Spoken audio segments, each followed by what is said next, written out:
Was it? No, as we heard in the news, it's emerged the Scottish Government tried and failed to avoid a US import ban on salmon from fish farms that shoot seals. It means that it's likely a ban on Scottish farmed salmon will be implemented in January 2022. Ewan has been following the story and he joins us now. Ewan, what's the background to this? So the US is to ban imports of fish from farms which kill marine mammals. This is partly to protect their own industry, where fish farms have been forced to spend millions of pounds making their firms' marine mammals safe. Here in Scotland, the government grants licences to fish farms to shoot seals as a last resort and not to reduce seal numbers. The emails that have been leaked via Freedom of Information to an anti-salmon farming campaigner show that Marine Scotland tried to seek an exemption from the ban, but the US has declined. How significant is it? Well, salmon exports to the US were worth £193 million last year, so it's big business, Davy. And it's not just firms that shoot seals that will be affected. The ban is set to apply to all Scottish farmed salmon and possibly to other Scottish fisheries as well. Conservationist John Robbins from the Save Our Seals charity has long campaigned to make shooting at seals illegal. He says revoking the licences is the only way to maintain access to the US market. When we got the ban in, there were 5 years to do something about it. In fact, 6 years to do something about it. Now, there's only 4 years left, and to change the law can take a long time. And they've got to stop trying to find a way out and do what they have to do and ban the killing of seals in Scotland. So what's the industry doing about it?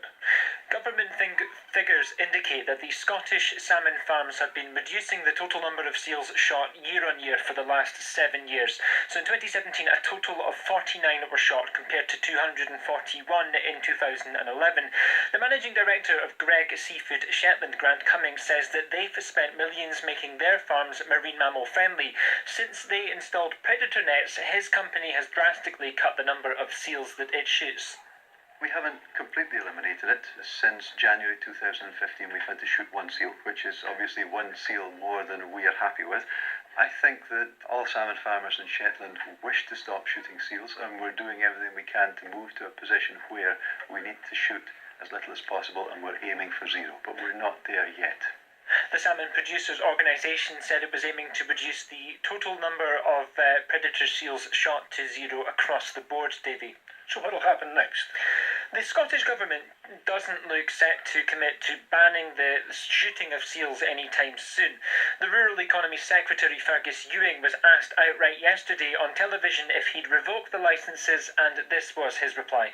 As the Minister responsible, I'm very pleased that technology now, including the use of sonar devices, means that it is now proving possible to do this in increasing occasions, and working with the sector in order to work towards a situation where licences for control of seals would no longer be necessary.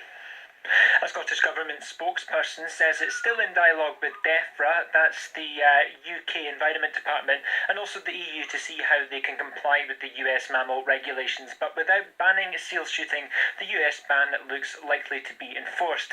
The Greens say that to avoid the collapse of the market, the Scottish Government must change the law. Thanks for that, Ewan.